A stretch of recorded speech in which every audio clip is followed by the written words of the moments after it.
os cristãos no Brasil, ou os Bíblias, como são conhecidos em alguns lugares do mundo.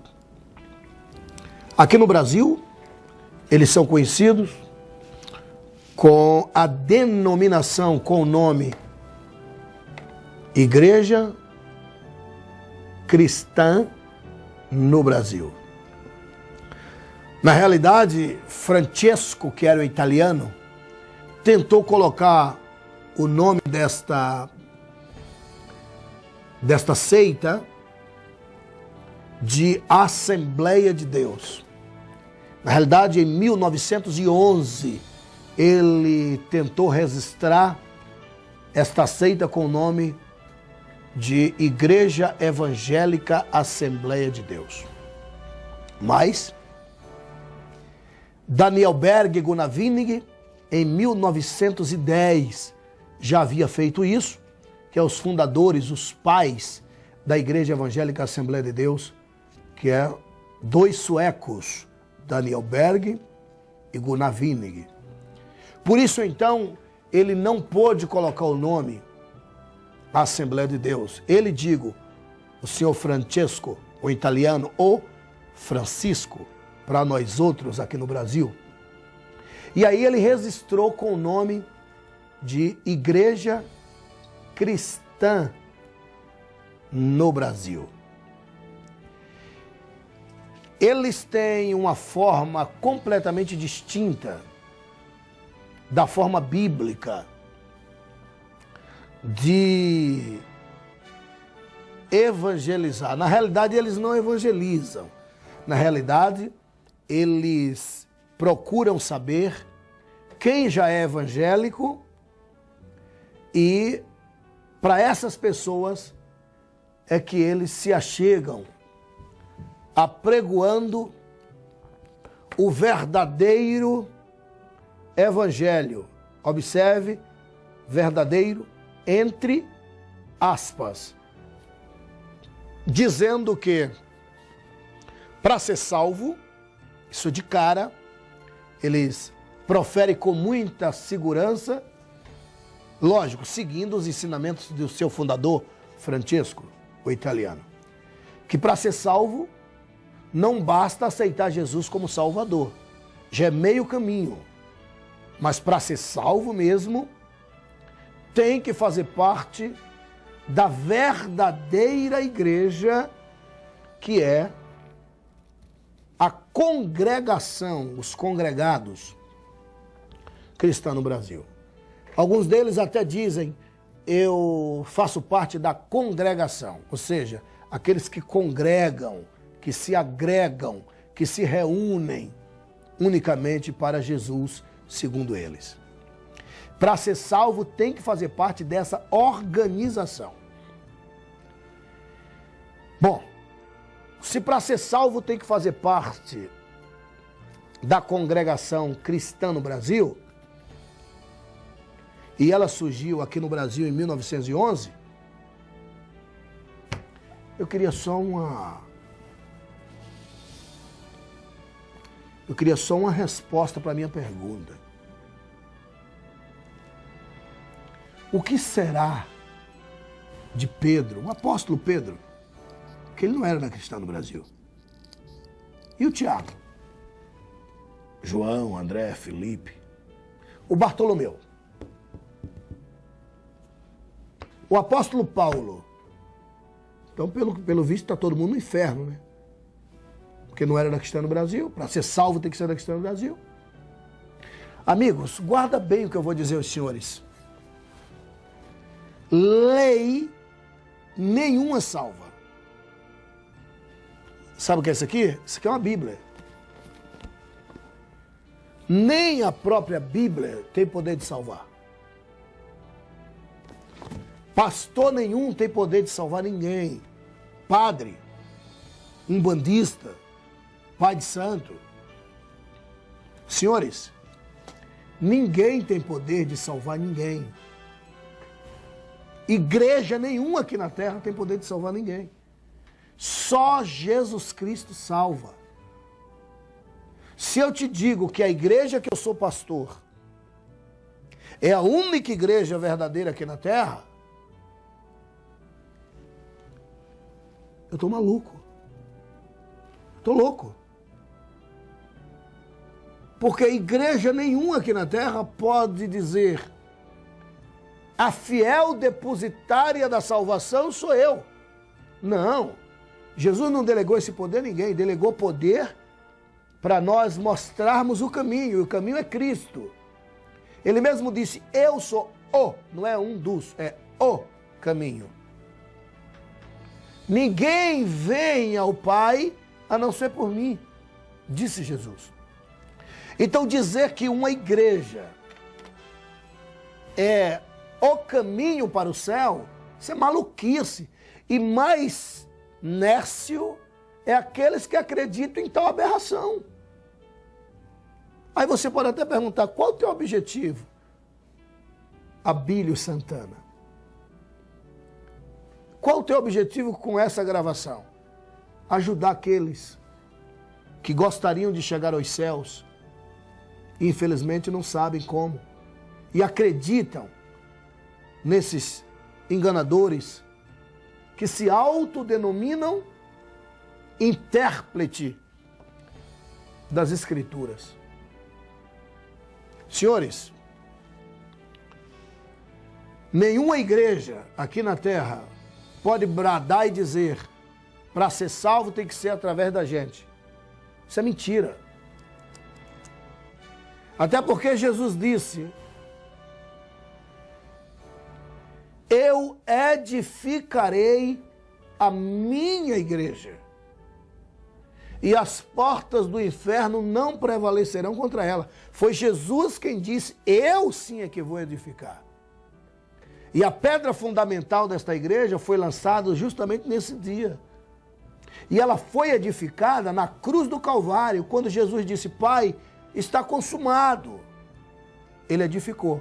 E a inauguração dela foi quando as portas se abriram. As fitas espirituais foram cortadas. Quando o apóstolo Pedro, movido pelo Espírito Santo, lá no cenáculo em Jerusalém, um dia depois do Pentecostes, porque está escrito: e cumprindo-se, se cumpriu-se, foi um dia depois, e cumprindo-se o dia de Pentecostes, Atos capítulo 2, um dia depois da festa tradicional, a festa de Pentecostes, aí veio a inauguração da igreja dele. E a igreja dele não tinha uma placa denominacional: Igreja Evangélica Assembleia de Deus, Congregação Cristã. Não, não, não, não. Primeira Igreja Batista, Igreja Luterana, bem que Lutero nem existia nessa época. Então, senhores, simplesmente cristão, seguidores de Cristo. Éramos chamados de nazarenos, os nazarenos. E lá em Antioquia, pela primeira vez, a igreja foi chamada de cristãos. E de lá para cá, somos chamados de cristãos, seguidores de Cristo. Aqueles que seguem a Cristo são, de fato, cristãos. Então, senhores, ninguém pode dizer: para ser salvo tem que fazer parte de tal denominação. E por que as denominações? Para estarem legal em alguma nação, para estarem legal no país. Então, o país, para que você tenha, de fato, registro, para que você seja conhecida e reconhecida, o reconhecimento só vem com registro. Você não registra um filho? Então tem que registrar a tal denominação para que haja um reconhecimento. Por isso, a denominação, o título. E por incrível que pareça, igreja é considerada empresa. Tem CGC, inscrição estadual. Por isso tem que ter um nome fantasia. Aí a pessoa pega um nome fantasia, Congregação Cristã no Brasil, pega o registro e quer aplicar como regra de fé e prática para chegar aos céus. E eu, cônscio da verdade, não posso me calar. Eu não estou aqui defendendo uma denominação, tanto é que você nem sabe de que denominação sou eu. Pode saber por pesquisa, né? Você pode saber por pesquisa, mas não por eu proferir, porque eu não estou aqui defendendo a denominação que eu faço parte. Estou aqui defendendo o Evangelho. Estou aqui defendendo a causa de Cristo. Então ninguém, em lugar nenhum do mundo, pode afirmar a minha denominação é a única verdadeira como regra de fé e prática para chegar à salvação. Alguns elementos devem ser considerados na Igreja de Francesco ou Cristã no Brasil. Entre elas, a questão do batismo nas águas.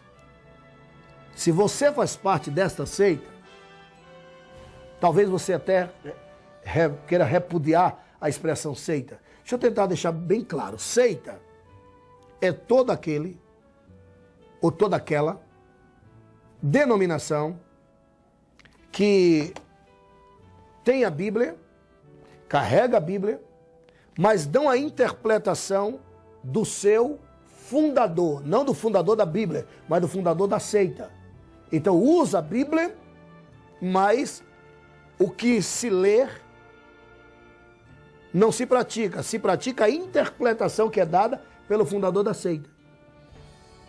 E os que assumiram as seitas após a morte, os fundadores, do fundador, prosseguem com os ensinamentos. Viram a bola de neve, em outras palavras? Vai passando de um para outro. Então, isso é uma seita. Movimento filosófico, aquele que não tem Bíblia, mas tem os livros do filósofo ou da filosofia que aquela seita professa. Religião. Religião é uma só. Jesus, Cristo. Religação. Então Jesus é a nossa religião. Ele religou o homem a Deus, que estávamos desligados. Tá? Então, daí é seita, movimento filosófico, tá? Enfim. Ou denominação. Pois bem, senhores, a questão do batismo nas águas. Qualquer pessoa pode se batizar. Por exemplo, você está ébrio, está bêbado, está assistindo um batismo na congregação cristã. Se você levantar a mão, quero me batizar? Primeiro que é feito um apelo, alguém quer se batizar? E muitas pessoas se batizam. Sem saber o que está fazendo, por impulso, né? Sem conhecimento bíblico, sem ter... Quando a Bíblia diz diferente, a Bíblia diz: ide, fazei discípulos, batizando-as em nome do Pai, do Filho e do Espírito Santo. Olha só a sequência: ide e fazei discípulos. Primeiro se faz discípulo, um mestre ensinando. Depois que você fizer discípulo, aí sim é que você deve batizar em nome do Pai, do Filho e do Espírito Santo. Na questão do Brasil, não. Qualquer pessoa com cigarro no bolso, joga o cigarro fora e se batiza.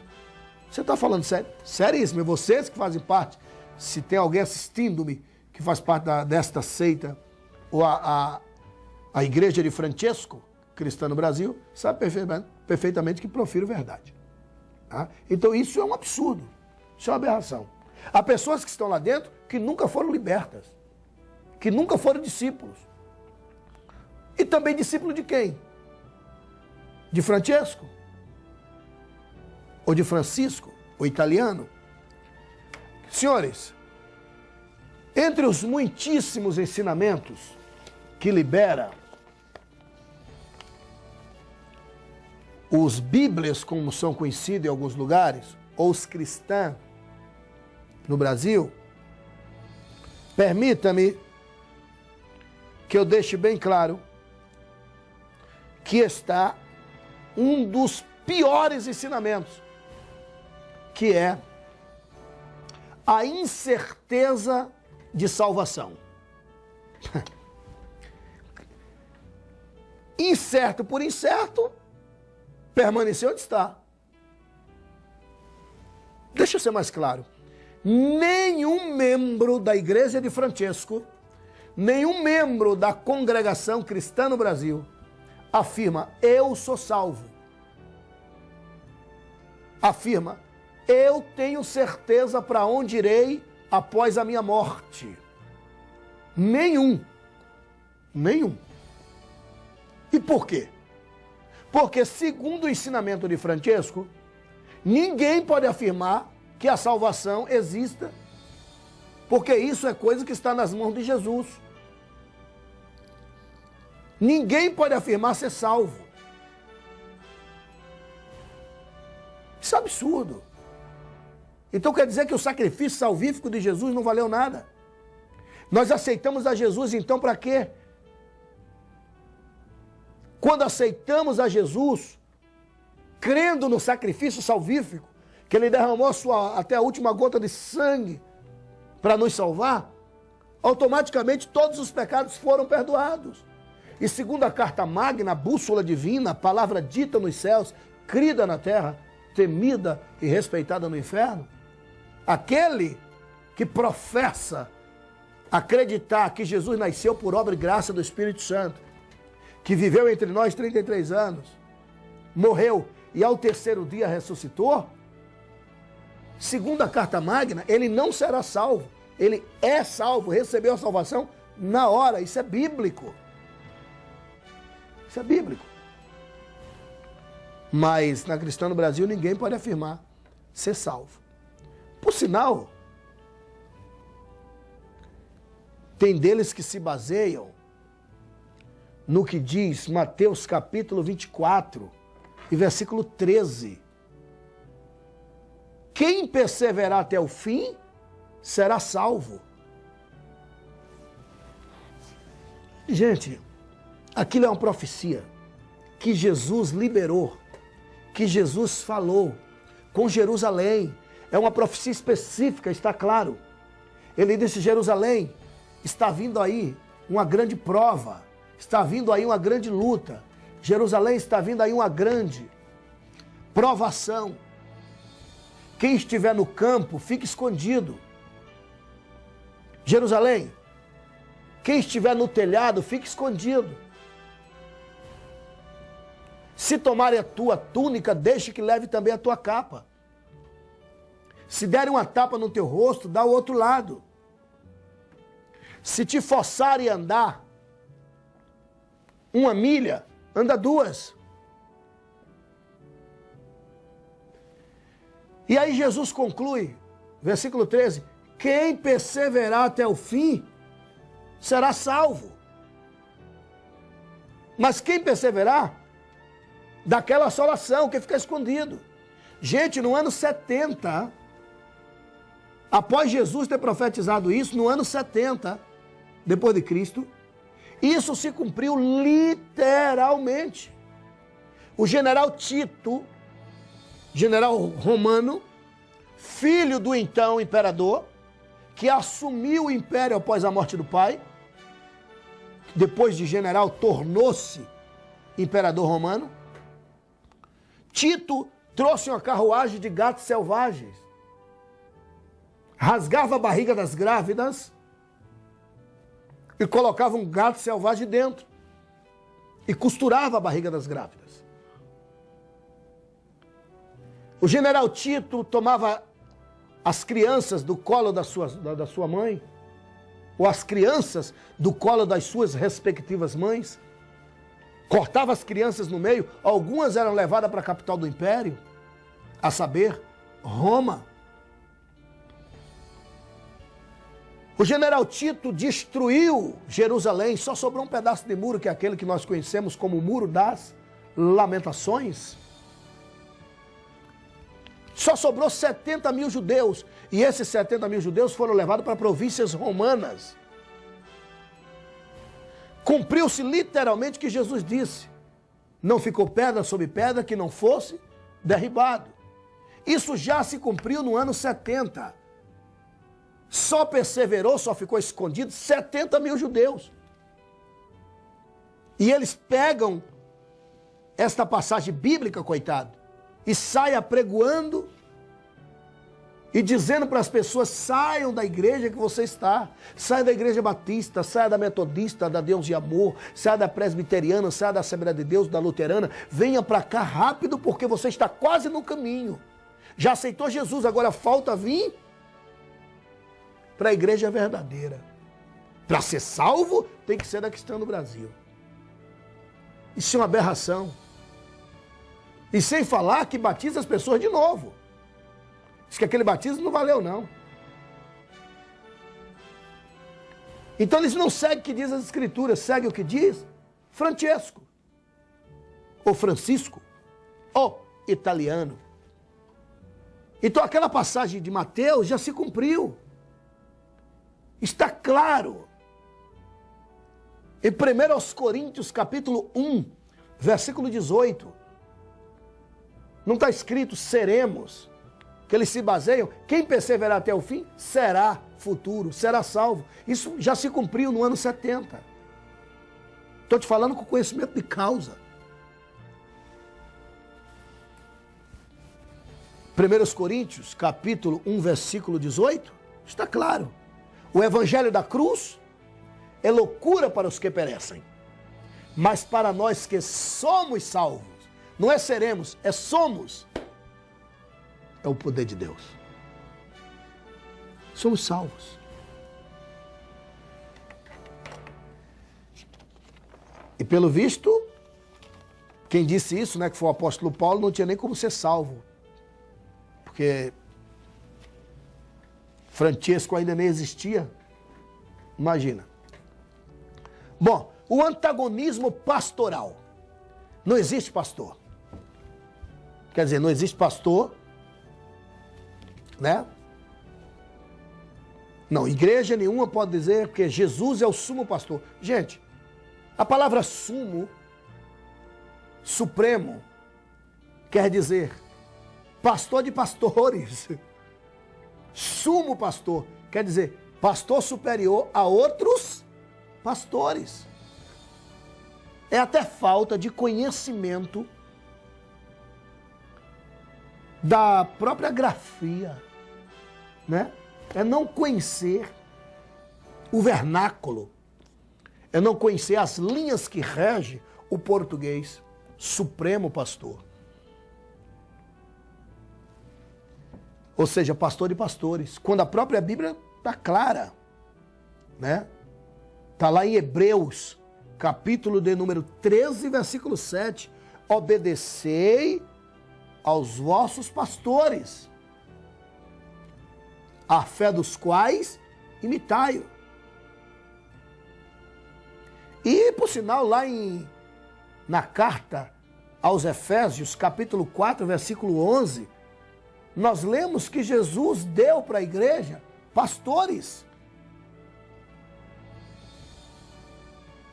Mas na Cristã no Brasil não tem pastores. Quer dizer, até tem, só o título que é diferente. É ancião. É o líder. Mas é o pastor. Bom, a Bíblia é muito clara. Em Atos capítulo 20, versículo 28. A Bíblia é muito clara em 1 Pedro capítulo 5, versículo 2. João capítulo 21, versículo 16 e 17. Que o antagonismo pastoral é refutável à luz das Escrituras. Observe. Se existe o sumo pastor, é claro que existe pastores. 1 de Pedro, capítulo 5, versículo 4. Tá? Bom, isso aí a gente tira de letra, porque está claro, é bíblico, né? Que é até aberração dizer que não existe pastores. Agora observe, o antagonismo salarial. Eles dizem que ninguém pode receber salário para trabalhar para Deus. Então, os seguidores de Francesco terão que me explicar se Paulo era mercenário. Que alguns até dizem que nenhum deles recebia um salário, que Paulo recebeu salário. Paulo recebeu salário, está escrito a palavra salário. Pastor Abílio, não tem isso? Tem, lógico. Está lá em 2 Coríntios, capítulo de número 11 e versículo 8. 2 Coríntios, capítulo 11, versículo 8. Está claro. Esse versículo eu faço questão de ler com os senhores. Diz assim: outras igrejas despojei eu para vos servir, recebendo delas digo, das igrejas, salário. E quando estava presente convosco, e tinha necessidade, a ninguém fui pesado. Ou seja, outras igrejas me pagaram salário para que eu evangelizasse vocês, igrejas de Coríntios, disse o apóstolo Paulo. Aí vem agora Francesco, que não conhecia esse versículo, monta uma seita, e os seguidores dessas seitas continuam ensinando o que Francesco ensinou quando vivia, porque Francesco não está mais entre nós. Não sei se a palavra é graças a Deus, mas gostaria que ele estivesse vivo para que pelo menos hoje ele pudesse saber que está escrito que pastores podem receber salário. Pois bem, existe não somente o antagonismo salarial, mas como também o antagonismo dizimal. Ou seja, esse negócio de dízimo na congregação cristã do Brasil não existe. Agora, tem um segredo que vocês talvez não saibam, mas você que assiste-me e se é da congregação de Francesco sabe. Tem umas revelações que é muito mais que o dízimo, que na realidade não são revelação coisa nenhuma. Os caras são um 7-1. E você sabe que é assim. Ah, mas o Espírito Santo revelou, então lá ninguém dá dízimo, dá muito mais. Muito mais você sabe que é. Mas, à luz das Escrituras, eu, Abílio Santana, eu devo, é obrigação minha, como conhecedor da verdade, entregar os 10% que pertencem a Deus. E é lógico que o diabo, sabedor disso, que é bíblico os 10%, e também sabedor de que todas as vezes que eu entregar para Deus, o meu Deus vai abrir a janela dos céus e vai me abençoar, ele vai fazer de tudo para que a janela dos céus esteja fechada para a minha vida. Para que o devorador destrua os meus carros, destrua a minha saúde, destrua a minha roupa, para que a minha vida seja uma vida desgraçada, miserável e catastrófica. Mas o diabo nunca vai dizer, sou eu que não quero que você faça isso, porque eu não quero que você prospere. Vai usar sempre alguém, e desta feita está usando Francesco. E todos vós outros que seguem o que diz Francesco, tem um devorador no seu encalce. É uma vida desgraçada, miserável e catastrófica. Até porque o dízimo, ele é bíblico. Não só em Malaquias capítulo 3, versículo 10. Não. Mas também em Gálatas capítulo de número 14, versículo 18, 19 e 20. Gênesis capítulo 28, versículos 20, 21 e 22. Mateus, próprio Jesus falou, é mister, é lícito, está certo, fazes bem, dando dízimo. Mas deverias acrescentar não somente o dízimo, mas fazer também seguir a Deus. Mas Jesus não disse, não deu dízimo. Mateus capítulo 23 e versículo 23. E o escritor aos Hebreus exortou os crentes a dizimarem. Hebreus capítulo de número 7, versículos 1, 2, 3, 4, 5, 6, 7, 8, 9 e 10. Aos Hebreus capítulo 7, do versículo 1 ao versículo 10. Dízimo é verdade, não salva, mas os salvos dizimam, entregam o dízimo. E Jesus disse, dai a César o que é de César, e a Deus o que é de Deus. Pague o tributo ao governo, mas leve para Deus a parte de Deus, disse Jesus, Lucas capítulo 20 e versículo 25. Então, entre o ensinamento de Francesco e o que ensinou Jesus, eu fico com o que ensinou Jesus, porque Jesus quer o meu bem, Ele quer que as janelas dos céus estejam abertas para me abençoar. E os avarentos não herdarão o reino dos céus.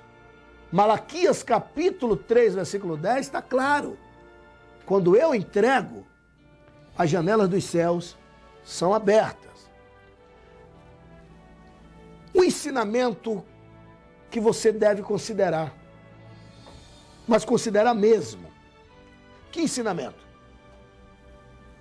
Francesco diz, os seguidores de Francesco, quando eu digo Francesco, estou falando da congregação cristã, eles dizem que na hora de orar, a única maneira de orar é de joelhos. Nunca ore se não for de joelhos. Isso é ensinamento de maluco. Isso é ensinamento de quem não conhece a Bíblia. Ainda afirma mais, se você desobedecer a esse ensinamento, você está perdendo tempo, porque Deus nunca vai te ouvir. Deus vai ouvir você se você se curvar.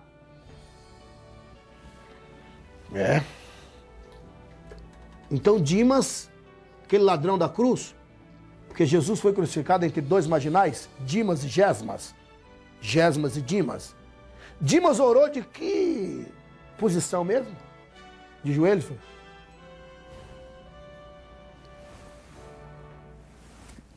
E quer dizer que Jesus não ouviu Dimas. Ouviu tanto que ainda respondeu dizendo, hoje estarás comigo no paraíso. Queria tanto que Francesco estivesse vivo para poder me explicar isso hoje.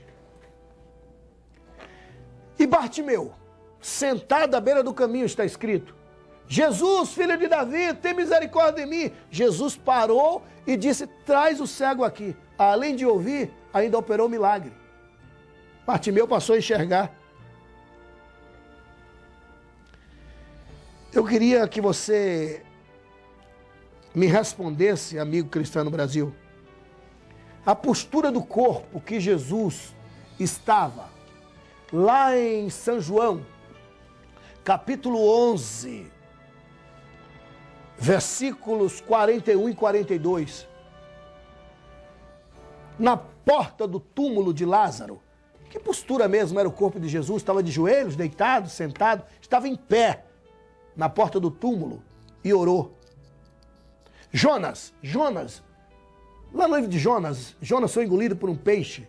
Tu imagina que ele estava como lá dentro? Orou no ventre da baleia, dependendo da tradução. Uma tradução diz grande peixe, outra a baleia. E Deus o ouviu. O rei Ezequias, o rei Ezequias, está escrito lá em 1 de Reis, né? Capítulo de número 20, versículos 1, 2, 3, 4, 5, que o rei Ezequias orou deitado, com a cara para a parede, e Deus acrescentou mais 15 anos de vida para ele. O publicano, está escrito que o publicano se sentiu tão indigno de dobrar os joelhos, que nem dobrou os joelhos, em pé, ele orou, e segundo a Bíblia, ele foi purificado. E aí? Como é que fica a postura do corpo? Tem que ser de joelhos? Eu não posso dobrar os joelhos, eu não posso sentar-me numa mesa do restaurante e fechar os olhos, ou até de olhos abertos e orar agradecendo ao meu Deus pelaquela comida? Quer dizer que é ofensa ao Todo-Poderoso? E quem não tem pernas? Que anda na cadeira de roda? Ora como? Desculpa, mas é caso para rir. Amigos cristãos no Brasil, Lê as Escrituras. O meu intento não é te metralhar, não, é te ajudar diante de Deus.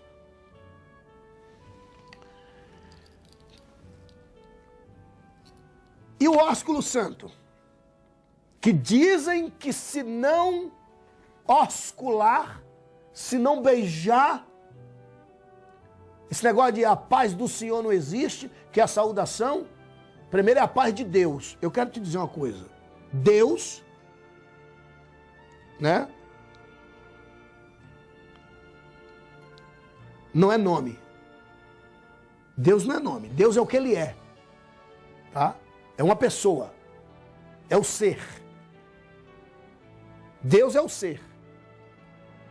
E esse Deus tem nome. Se você disser a paz do Senhor, ele refuta. A paz do Senhor não, que qualquer um pode ser Senhor. Gente, Ele é Senhor dos senhores.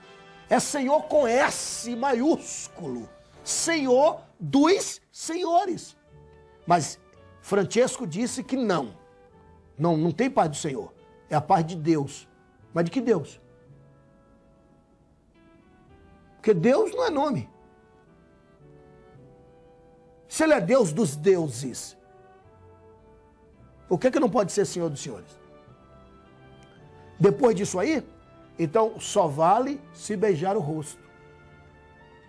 E é doutrina. E se apegam em algumas passagens bíblicas, é verdade, mas não é regra de fé e prática, é costume. Os meus 3 filhos, por exemplo, o meu Misael, o meu Misraim e a minha Áquila, aonde quer que eu esteja. Se eu chego em casa agora, eles levantam e vêm me beijar. Todos os meus irmãos, isso é tradição na minha casa, na casa da minha mãe, na casa do meu pai. É tradição eu beijar a mão do meu pai ou beijar o rosto. É tradição de nós, todos os irmãos. Com Eminailda é assim, minha irmã mais velha. Com Edinailda, com Adna, com Ailton, com Railda. Enfim, com Debson, com Jevison. Todos nós nos beijamos no rosto. Isso é tradição. E você não pode pegar a tradição judaica.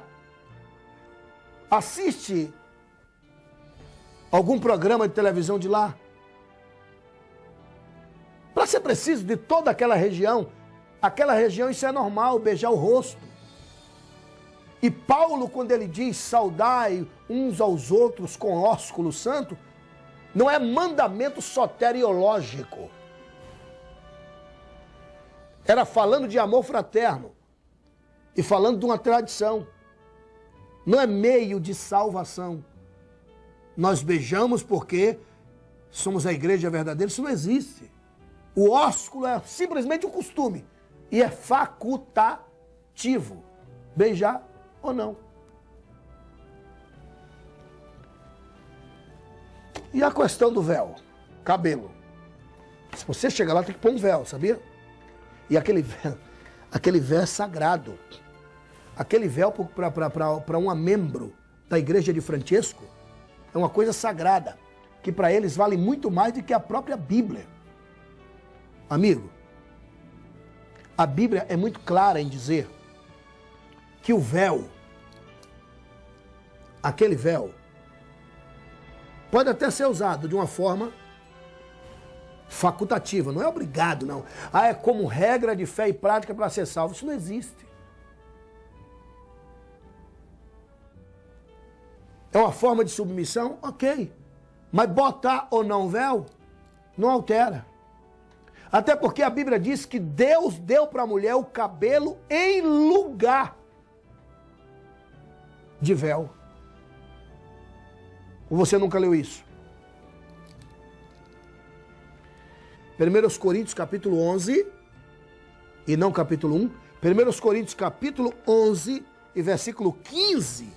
Está claro. O cabelo foi dado em lugar de véu. Acabou. Fechou. Amigos, que Deus em Cristo vos abençoe. Espero que tenha sido de grande valia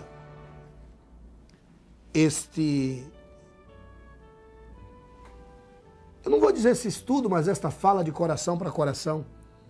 E analise bem. O meu intento é simplesmente dizer que entre Francesco e Jesus, Jesus é o caminho, a verdade e a vida, e não aceita que Francesco inventou. Deus os abençoe, em nome de Jesus.